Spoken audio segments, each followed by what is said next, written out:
कर्म का रहस्य। पूर्व जन्म के कर्म कैसे रचते हैं हमारे भविष्य की कहानी। आइए सुनते हैं ये रोचक कहानी को। एक राजा बड़ा धर्मात्मा, न्यायकारी और परमेश्वर का भक्त था। उसने ठाकुर जी का मंदिर बनवाया और वह ब्राह्मण को उसका पुजारी नियुक्त किया। वह ब्राह्मण बड़ा सदाचारी, धर्मात्मा और संतोषी था। वह राजा के कभी कोई याचना नहीं करता था। राजा भी उसके स्वभाव पर प्रसन्न था। उसे राजा के मंदिर में पूजा करते हुए 20 वर्ष गुजर गए। उसने कभी भी राजा से किसी प्रकार का कोई प्रश्न नहीं किया। राजा के यहाँ एक लड़का पैदा हुआ। राजा ने उसे पढ़ा लिखा कर विद्वान बनाया और बड़ा होने पर उसके शादी एक सुंदर राजकन्या के साथ करा दी। शादी करके जिस दिन राजकन्या को अपने राजमहल में लाए, उस रात्रि में राजकुमारी को नींद न आई। वह इधर उधर घूमने लगी। जब अपने पति के पलंग के पास आई तो क्या देखती है कि हीरे जवाहरात जड़ित मूठे वाली एक तलवार पड़ी है। जब उस राजकन्या ने देखने के लिए वह तलवार म्यान से बाहर निकाली, तब तीक्ष्ण धार वाली और बिजली के समान प्रकाश वाली तलवार देखकर वह डर गई। वह डर के मारे उसके हाथ से तलवार गिर पड़ी और राजकुमार के गर्दन पर जा लगी। राजकुमार का सिर कट गया और वह वहीं मर गया। राजकन्या पति के मरने पर बहुत शोक करने लगी। उसने परमेश्वर से प्रार्थना की कि हे प्रभु, मुझसे अचानक यह पाप कैसे हो गया। पति की मृत्यु मेरे ही हाथों हो गई। आप तो जानते ही हैं, परंतु सभा में मैं सत्य न कहूंगी, क्योंकि इससे मेरे माता पिता और सास ससुर को कलंक लगेगा तथा इस बात पर कोई विश्वास भी नहीं करेगा। प्रातः काल में जब पुजारी कुएं पर स्नान करने आया तो राजकन्या ने उसको देखकर विलाप करना शुरू किया और इस प्रकार कहने लगी, मेरे पति को कोई मार गया। लोग इकट्ठे हो गए और राजा साहब आकर पूछने लगे, किसने मारा है। वह कहने लगी, मैं जानती तो नहीं कि कौन था, परंतु उसे ठाकुर जी के मंदिर में जाते देखा था। राजा समेत सब लोग ठाकुर जी के मंदिर में आए तो ब्राह्मण को पूजा करते हुए देखा। उन्होंने उसको पकड़ लिया और पूछा, तूने राजकुमार को क्यों मारा।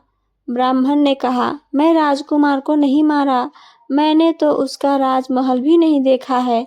इसमें ईश्वर साक्षी हैं। बिना देखे किसी पर अपराध का दोष लगाना ठीक नहीं है। ब्राह्मण की तो कोई बात ही नहीं सुनता था। कोई कुछ कहता था तो कोई कुछ।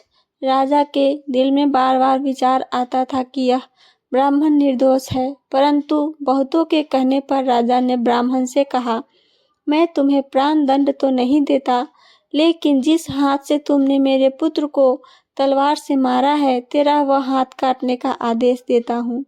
ऐसा कहकर राजा ने उसका हाथ कटवा दिया। इस पर ब्राह्मण बड़ा दुखी हुआ और राजा को अधर्मी जान उस देश को छोड़कर विदेश में चला गया।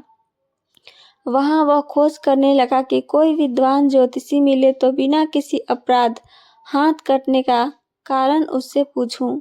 किसी ने उसे बताया कि काशी में एक विद्वान ज्योतिषी रहते हैं। तब वह उसके घर पहुंचा। ज्योतिष कहीं बाहर गए थे। उसने उनकी धर्म पत्नी से पूछा, माता जी, आपके पति ज्योतिषी जी महाराज कहाँ गए हैं। तब उस स्त्री ने अपने मुख से अयोग्य असहाय दुर्वचन कहे, जिसको सुनकर वह ब्राह्मण हैरान हुआ और मन ही मन कहने लगा कि मैं तो अपना हाथ कटने का कारण पूछने आया था, परंतु अब इनका ही हाल पहले पूछूंगा। इतने में ज्योतिषी आ गए। घर में प्रवेश करते ही ब्राह्मणी ने अनेक दुर्वचन कहकर उनका तिरस्कार किया, परंतु ज्योतिषी जी चुप रहे और अपनी स्त्री को कुछ भी न कहा। तदंतर वे अपनी गद्दी पर आ बैठे। ब्राह्मण को देखकर ज्योतिषी ने उनसे कहा, कहिए ब्राह्मण देवता, कैसे आना हुआ। आया तो था अपने बारे में पूछने के लिए, परंतु पहले आप अपना हाल बताइए कि आपकी पत्नी अपनी जुबान से आपका इतना तिरस्कार क्यों करती है, जो किसी से भी नहीं सहा जाता और आप सहन कर लेते हैं। इसका कारण क्या है। यह मेरी स्त्री नहीं, मेरा कर्म है। दुनिया में जिसको भी देखते हो, अर्थात भाई, पुत्र, शिष्य, पिता, गुरु, संबंधी, जो कुछ भी है, सब अपना कर्म ही है। यह स्त्री नहीं, मेरा किया हुआ कर्म ही है और यह भोगे बिना कटेगा नहीं। अर्थात अपना किया हुआ जो भी कुछ शुभ अशुभ कर्म है, वह अवश्य ही भोगना पड़ता है। बिना भोगे तो सैकड़ों करोड़ों कल्पों से गुजरने पर भी कर्म नहीं टल सकता। इसलिए मैं अपने कर्म खुशी से भोग रहा हूँ और अपनी स्त्री की ताड़ना भी नहीं करता ताकि आगे इस कर्म का फल न भोगना पड़े। महाराज, आपने क्या कर्म किया था? सुनिए, पूर्व जन्म में मैं कौवा था और मेरी स्त्री गधी थी। इसकी पीठ पर फोड़ा था। फोड़े की पीड़ा से यह बड़ी दुखी थी और कमजोर भी हो गई थी। मेरा स्वभाव बड़ा दुष्ट था, इसलिए मैं इसके फोड़े में चोंच मारकर इसे ज्यादा दुखी करता था। जब दर्द के कारण यह कूदती थी तो इसकी फजीहत देखकर मैं खुश होता था। मेरे डर के कारण यह सहसा बाहर नहीं निकलती थी, किंतु मैं इसको ढूंढता फिरता था। यह जहाँ मिले वहीं इसे दुखी करता था। आखिरी मेरे द्वारा बहुत सताए जाने पर त्रस्त होकर यह गांव से बाहर 10-12 मील दूर जंगल में चली गई। वहां गंगा जी के किनारे सघन वन में हरा हरा घास खाकर और मेरी चोटों से बचकर सुखपूर्वक रहने लगी। लेकिन मैं इसके बिना नहीं रह सकता था। इसको ढूंढते ढूंढते मैं वही वन में जा पहुंचा और वहां इसे देखते ही मैं इसकी पीठ पर जोर से चोंच मार इसकी हड्डी में चुभ गई। इस पर इसने अनेक प्रयास किए, फिर भी चोंच न टूटी। मैंने भी चोंच निकालने का बड़ा प्रयत्न किया मगर न निकली। पानी के भय से ही यह दुष्ट मुझे छोड़ेगा, ऐसा सोचकर यह गंगा जी में प्रवेश कर गई, परंतु वहां भी मैं अपने चोंच निकाल न पाया। आखिर में यह बड़े प्रवाह में प्रवेश कर गई। गंगा का प्रवाह तेज होने के कारण हम दोनों बह गए और बीच में ही मर गए। तब गंगा जी के प्रभाव से यह तो ब्राह्मणी बनी और मैं बड़ा भारी ज्योतिष बना। अब वही मेरी स्त्री हुई जो मेरे मरणोपरांत अपने मुख से गाली निकालकर मुझे दुख देगी और मैं भी अपने पूर्व कर्मों का फल समझकर सहन करता रहूंगा। इसका दोष नहीं मानूंगा क्योंकि यह किए हुए कर्मों का ही फल है, इसलिए मैं शांत रहता हूँ। अब अपना प्रश्न पूछो।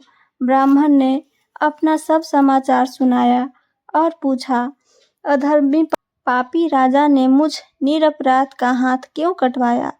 ज्योतिषी राजा ने आपका हाथ नहीं कटवाया, आपके कर्म ने ही आपका हाथ कटवाया है। किस प्रकार? पूर्व जन्म में आप एक तपस्वी थे और राजकन्या गौ थी तथा राजकुमार कसाई था। वह कसाई जब गौ को मारने लगा तब गौ बेचारी जान बचाकर अपने सामने से जंगल में भाग गई। पीछे से कसाई आया और आपसे पूछा कि इधर कोई गाय को नहीं आते हुए देखे हैं? आपने प्रण कर रखा था कि झूठ नहीं बोलूंगा, अतः जिस तरफ गौ गई थी उस तरफ आपने हाथ से इशारा किया तो उस कसाई ने जाकर गौ को मार डाला। गंगा के किनारे उसकी चमड़ी निकाल रहा था। इतने में ही उस जंगल से शेर आया और गौ एवं कसाई दोनों को खाकर गंगा जी के किनारे ही उसकी हड्डियां उसमें बह गई। गंगा जी के प्रताप से कसाई को राजकुमार और गौ को राजकन्या का जन्म मिला एवं पूर्व जन्म के किए हुए उस कर्म ने एक रात्रि के लिए उन दोनों को इकट्ठा किया, क्योंकि कसाई ने गौ को फांसियों से मारा था। इसी कारण राजकन्या के हाथों अन्यान ही तलवार गिरने से राजकुमार का सिर कट गया और वह मर गया। इस तरह अपना फल देकर कर्म निवृत्त हो गया। तुमने जो हाथ का इशारा रूप कर्म किया था उस पाप कर्म से तुम्हारा हाथ कटवा दिया गया है। इसमें तुम्हारा ही दोष है, किसी अन्य का नहीं। ऐसा निश्चय कर सुखपूर्वक रहो। कितना सहज है ज्ञान संयुक्त जीवन।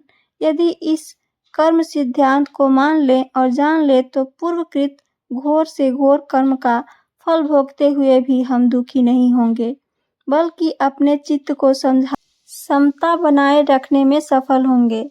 भगवान श्री कृष्ण इस समस्त अभ्यास को ही समत्व योग संबोधित करते हैं, जिसमें दृढ़ स्थिति प्राप्त होने पर मनुष्य कर्म बंधन से मुक्त हो जाता है।